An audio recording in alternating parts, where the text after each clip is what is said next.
Vamos a seguir abordando, por supuesto, este tema en términos de los procedimientos, qué es lo que se puede hacer, ¿no? La seguridad que pueden tener las policías al respecto cuando, por ejemplo, están haciendo un control de identidad.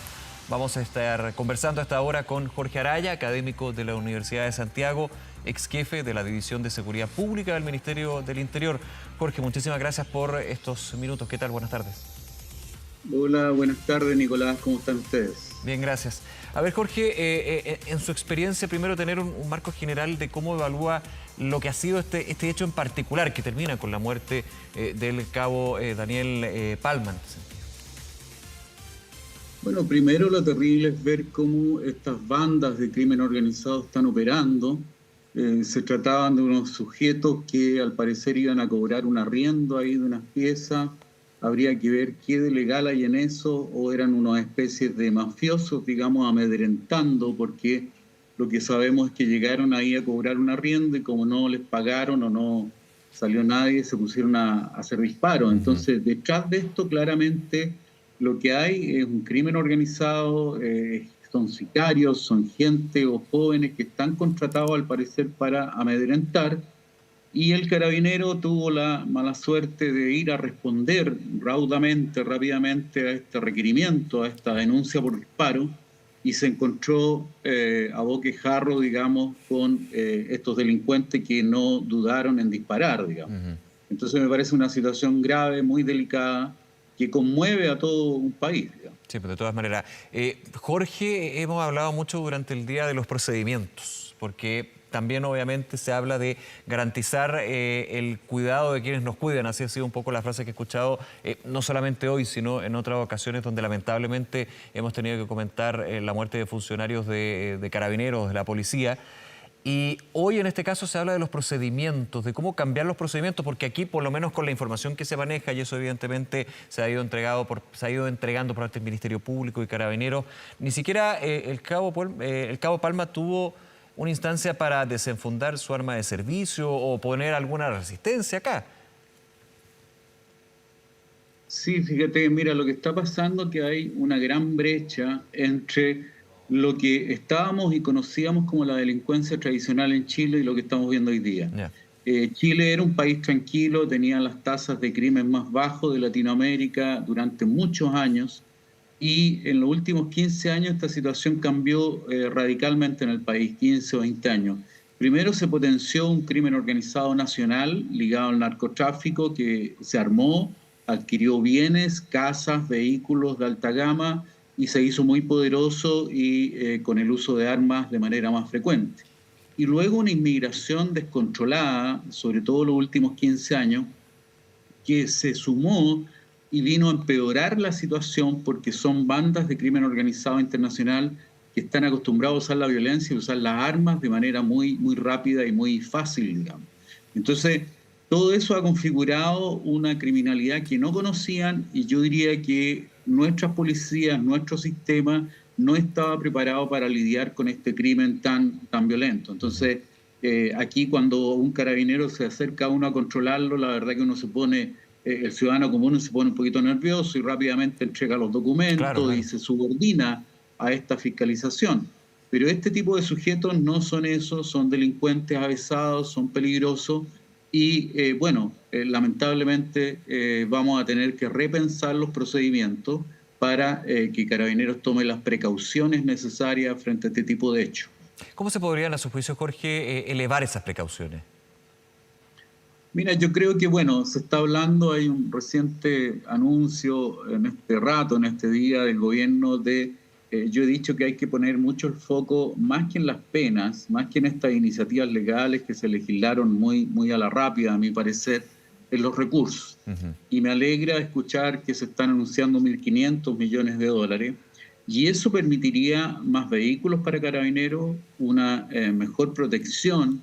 Decíamos que los cascos que usan son los cascos que usa cualquier motoritista, digamos, claro. El motorista. Entonces, tú tienes que tener otras protecciones, otros chalecos antibalas de buena calidad, pero además cascos que efectivamente le ofrezcan mayor protección. También repensar los procedimientos, la capacitación que tienen que tener los funcionarios. Yo creo que tal vez vamos a tener que llegar a un punto en que tengamos un protocolo en que si el funcionario detecta una situación de riesgo, de sospecha fundada frente a una fiscalización, efectivamente el procedimiento sea sacar el arma, desenfundar Ujú. y apuntar para ejercer el Claro. control. No lo Adelantarse, digo en todos digamos, a los una casos. eventualidad donde el que saque el arma sea el delincuente que está, en este caso, en el automóvil. Esto se puede aplicar a una vivienda, por ejemplo. También hay varios escenarios donde se podría dar esta situación, evidentemente. Sí, hay que hacerlo, eso sí, acompañado de una preparación, de una capacitación a carabineros, que creo que es necesaria porque es una situación muy delicada. Primero ellos tienen que desarrollar un discernimiento policial. Claro. Evaluar Carabinero el tiene que riesgo o no. tener, claro, carabineros, las policías en el mundo, se dice que tienen que tener esa capacidad de discernimiento, Sí. ¿ah?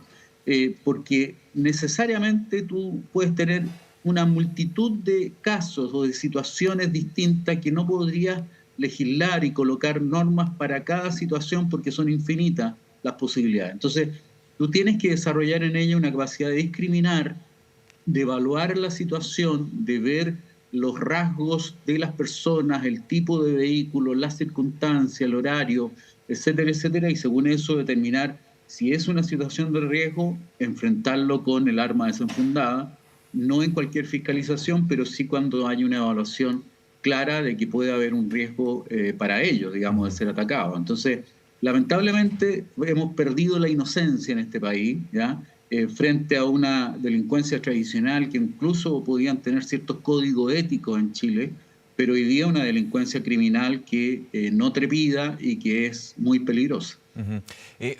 Me comentaban también varios temas de procedimiento, bien en detalle, bien en particular, pero desde la vivencia y la experiencia que se vive en otros países, por ejemplo, en términos de, en este caso en particular, que termina con el asesinato del Cabo Palma, cuando hay un control de identidad en un vehículo, que la persona no pueda, por ejemplo, sacar las manos del manubrio, no tenga la capacidad, por ejemplo, de extraer un arma. Y que si hay alguna señal de peligro o de riesgo, que tengan que bajar del auto y estar contra el auto mismo. Lo hemos visto, uno lo ve en series, películas, pero es efectivamente cómo funciona ahí. ¿Esto es aplicable y cómo también se podría de alguna manera ir adaptando a la realidad chilena? En lo que usted menciona, también desde la capacitación de las policías para poder llevar a cabo este tipo de procedimientos y no dar ningún espacio a dudas o eventuales faltas, digamos, también. Claro, en Estados Unidos principalmente así. Hay múltiples tipos de policía en Estados Unidos, pero Sí. las policías federales, las policías, digamos, de mayor importancia, efectivamente los controles lo hacen de esa manera. Si controlan un vehículo, el vehículo queda bloqueado normalmente por otro carro policial, se les habla a distancia pidiéndoles que desciendan del vehículo, tienen que mostrar las manos, tienen que colocar las manos en el manubrio, tienen que colocarse de frente contra el auto, ser chequeados, revisados, de que no tengan un arma, no estén portando un arma. Eso es En fin, neutralizar la y posibilidad ahí, de que haga algún tipo de movimiento riesgoso para el policía acá. exactamente, exactamente. Yo Ya. creo que vamos a tener que llegar a ese tipo de procedimientos, desarrollar un protocolo en la institución, revisar los reglamentos.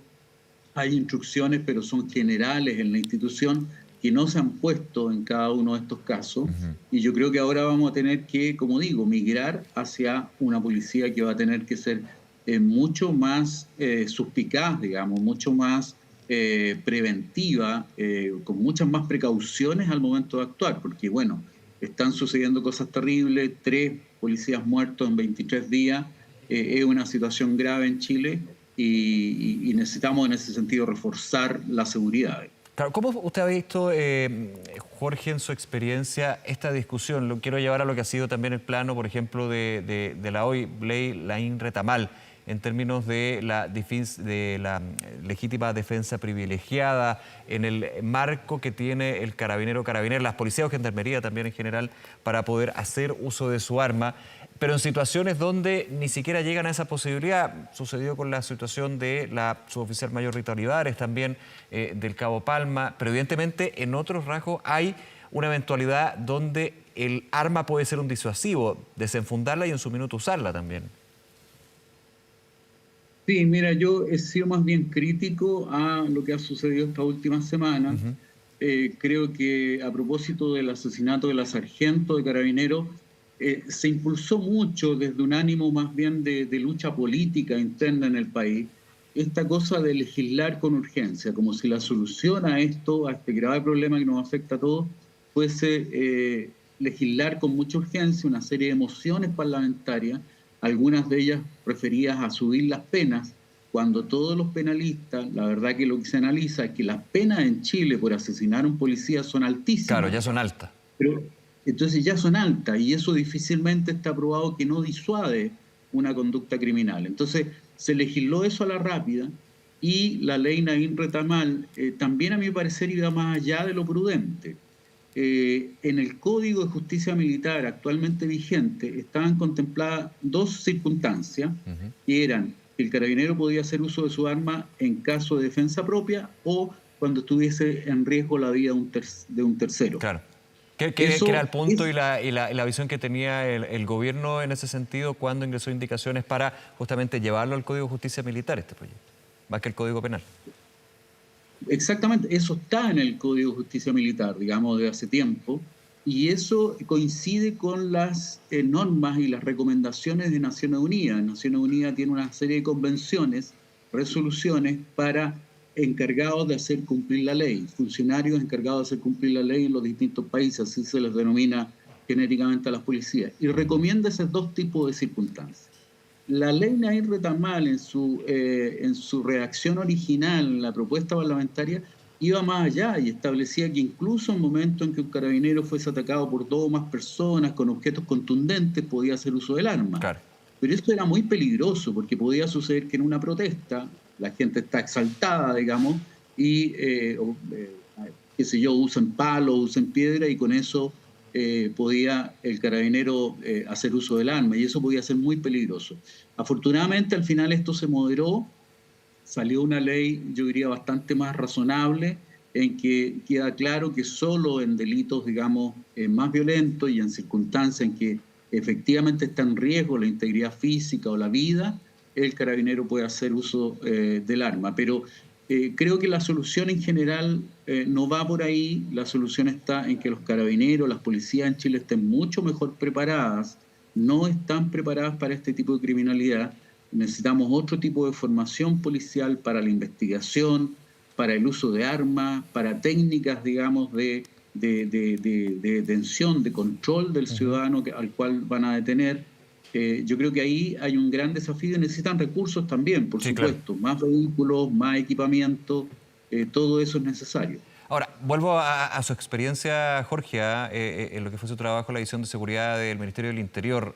El Ministerio del Interior, que de hecho ahora hay una discusión donde yo por lo menos veo que hay muchísimo consenso, pero todavía faltan avanzar en dividir al Ministerio del Interior con la función de seguridad pública.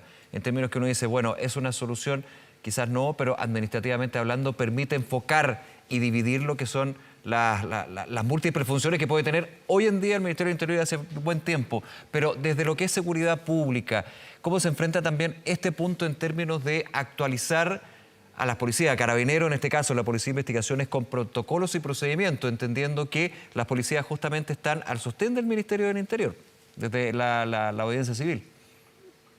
Sí, mira, sucedió algo negativo en este país, que hace 2 años, a propósito de la crisis que había enfrentado Carabineros por los cuestionamientos en temas de derecho humano, pero también de probidad bastante grave, se había desarrollado una especie de consenso nacional en todos los sectores políticos que había que reformar a la institución, por lo menos reformar a la institución. Pero últimamente, con esta crisis de seguridad, y en esto soy muy franco, digamos, con esta crisis de seguridad que ha habido el país, se ha vivido una situación pendular en que algunos han establecido de que como hay que apoyar a Carabineros frente a esta crisis, no hay que hablar de reforma. Y el tema de la reforma, como hemos visto, está un poco abandonado. Sí. Hay meses que las comisiones respectivas que están a cargo de la reforma no se reúnen, no se conocen avances en ese tema. Entonces te digo, tenemos que dejar de lado ese cliché, ese panfleto, diría yo, que por apoyar a Carabineros no podemos hablar de reforma. Al contrario, porque queremos apoyar a la Claro. institución, porque queremos tener una mejor policía, hay que hacer reformas que signifiquen que ellos a lo mejor no necesariamente tienen que ser una policía militarizada, que rigidiza mucho su procedimiento, a lo mejor tiene que ser una policía que tenga, en vez de 1 año y medio de preparación como lo venía teniendo, tenga al menos 2 años y medio. Tenemos que premiar también el mérito del carabinero y no solo los años de servicio. Tenemos que aprovechar más el recurso humano. El Estado gasta mucho dinero en formar a las policías y resulta que un carabinero se puede ir jubilado a los 47 años, 48 años. Entonces, perdón por decir esto, que puede sonar a lo mejor poco pertinente, digamos, en este día, pero la verdad que no es algo adecuado en un país moderno. Jorge Araya, nuevamente agradecerle esta conversación y a analizar estos temas. Que esté muy bien. Muy buenas tardes, Jorge. Nicolás, que esté muy bien. Hasta luego. Hasta luego, gracias.